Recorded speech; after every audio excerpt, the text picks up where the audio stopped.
Okay, so there's obviously this thing called the minor pentatonic scale, and I'm just going to play the A minor pentatonic scale. It's right in the middle of the neck. So what I think people should do is there's multiple positions of this pentatonic scale, but I think it's more beneficial to just pretend like none of that exists in the beginning and just work on this scale, okay? And something you can do when you're laying the groundwork and the muscle memory right away to get good at soloing, you should just, whenever you're watching TV or doing something else and you've got your guitar in your hands, you should just be practicing the flow of the scale up and down. Whether rhythmically, doesn't even matter. You just want to start being able to climb left and right or whatever, you know, going across, back and forth on the scale. So that's the first thing you should start practicing, especially when you're not even playing, like I said, when you're watching TV or whatever.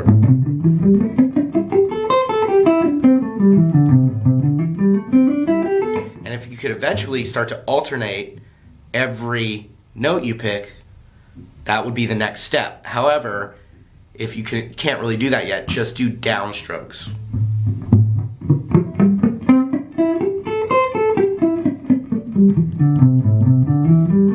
And the reason for that is so crucial because to start soloing, what we want to do is we want to be able to flow that scale comfortably. It'll get us, you know, get the technique going. But then the other thing is we'll start to learn licks. You can just learn one lick at a time, but then use the climbing of the scale and climbing down of the scale to connect those licks together, and then you're soloing. So, like, here's just a really simple lick, you know. A lot of my guys were all doing this bend, so we'll do that. Ring finger on the 7th fret of the G string. And when I bend, I like to use all 3 fingers on that string just to control the bend.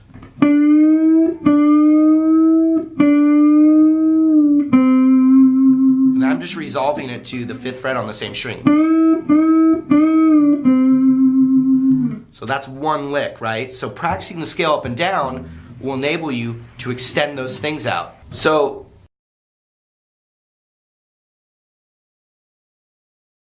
you got this little bend lick, right? What you can start to do immediately is connect those little licks you learn with just that scale that you've been practicing up and down. Here's an example. Here's the lick.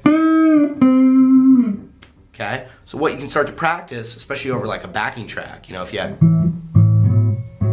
any kind of thing, you know, jam track. In fact, also there'll be a link down there for some free jam tracks.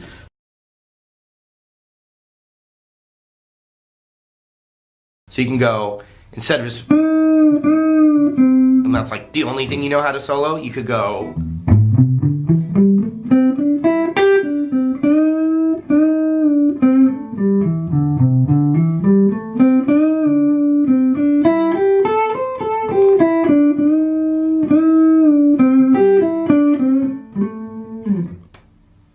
only thing I did there besides that bend lick was just that flow up and down.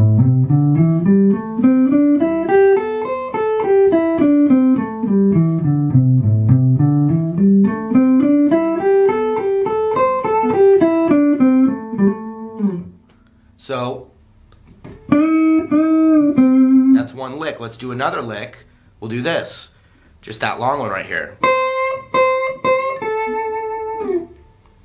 And I was just going 8, 8, 8, 5 with a little nudge, but not bending it too much, just a little.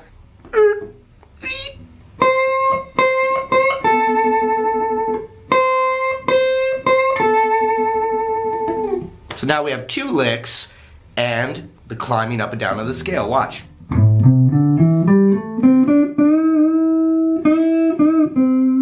And once I did that bend lick, I could climb up the scale farther.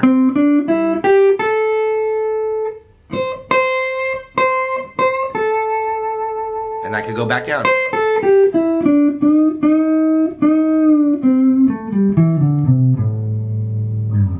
So then you have a 3rd lick. Which I've taught that lick. It's just kind of a, you know, standard lick there, but so we went 7, 5, 7 on the G string, then 5 on the B, then 5 on the G. So you have to roll your finger over. Look at this. Then to the 7 on the D. That's more complicated than what we had. So 3 licks in the scale running up and down. Lick 1, resolve to that. Lick 2, lick 3, combined with being fluid,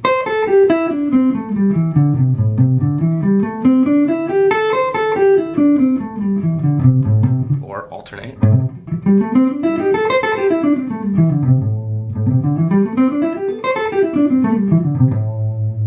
So look, I'll use the 3 licks and flow that scale practice in between the 3 licks. So what you can do is keep learning one easy little lick at a time and use the flow of the scale to connect, to connect the elements together. And so truly what improvising is, and I said this at the camp too, truly improvising is what licks and musical ideas you already have and have practiced, your vocabulary. The improvising is which ones you're throwing in where and how you're going to connect them together and how you're choosing to throw those licks out that you already have in your vocabulary. Okay, so here I go. And no backing track, I'm just going to show those 3 licks combined with flowing the scale up and down. And we haven't done an extension, we haven't learned 5 positions of the pentatonic, nothing. Just got this. Here we go.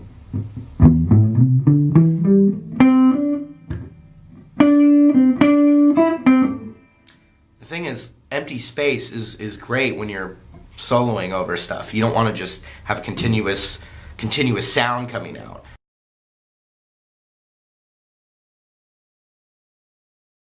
The pauses are crucial. So here I go again.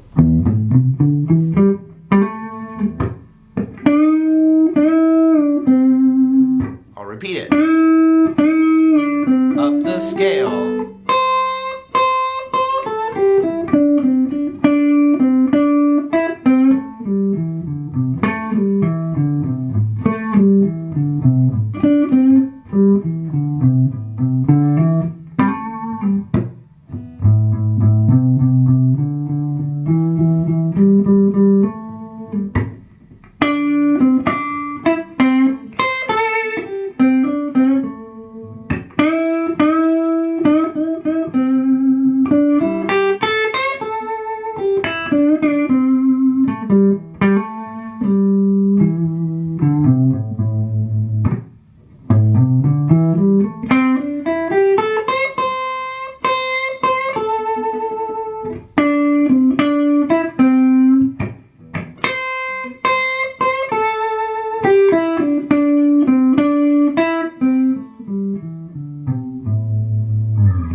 Some simple licks, but it's the concept more important than those licks.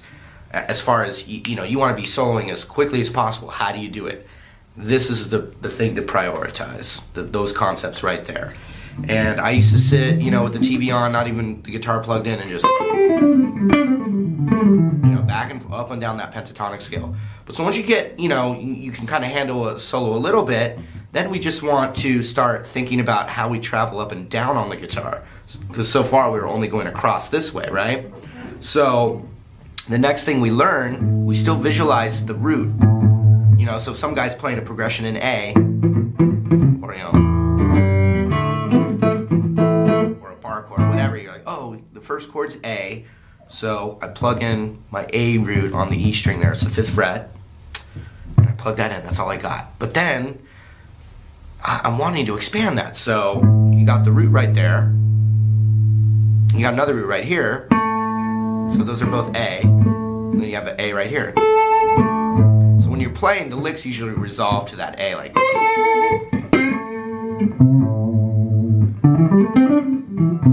You hear that root, and it's like, oh, the phrase is over. But we have that note's part of the scale as well. It's not the root though, it still resolves to that, but so here's the extension. And when you start practicing the extension, the extended scale, in the beginning, you only want to use your index and your ring finger for the whole thing, and always slide with your ring finger. I'll repeat it. Index and ring for the extension, and always slide with your ring finger. And I'm just about practice. So we're gonna go 3, 5 on the E string, 3, 5 on the A string, slide with the ring. And that's what I said.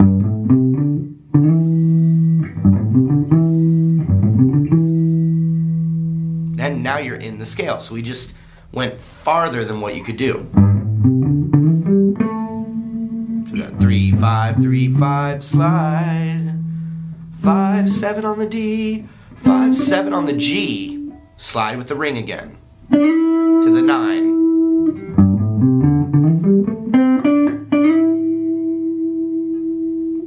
Index on the 8 of the B. That's where it's weird, because you got the 9 on the G with your ring finger, but then index is on the 8 of the B. You want to really get that. Check it out.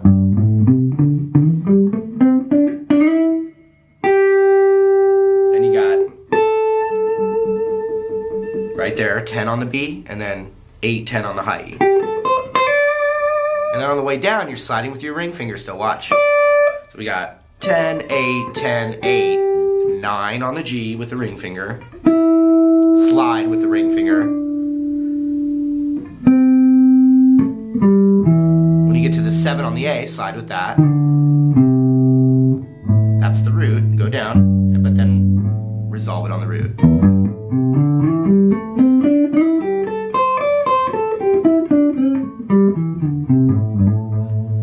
So you practice that over and over too.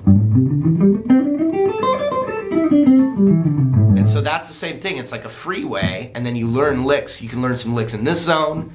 We already started learning licks in the main position of it. Climb up, and then you have a whole set of licks there. And that would be the next thing to do. And then you just keep filling in and compartmentalize little things. Learn some licks today. Practice the scale up and down today. Practice the extension up and down today.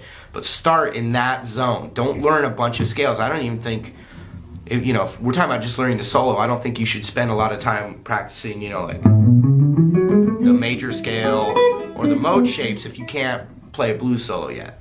So we're talking about priorities, because if you get good with soloing in the blues and you've got some licks and you've been using your technique, then learning the major scale after that is going to be easier anyway. You don't want to work too much on just trying to memorize too many scale shapes and all that, okay? So now I'll just end it with playing with that extension and just using that pentatonic extension and the pentatonic shape.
Alright, so keep jamming, but there was just kind of a little perspective, and there was some really interesting things, feedback I got from hanging out with real people that have watched a lot of my lessons. So that was just a little kind of like reaffirmation of some things to do.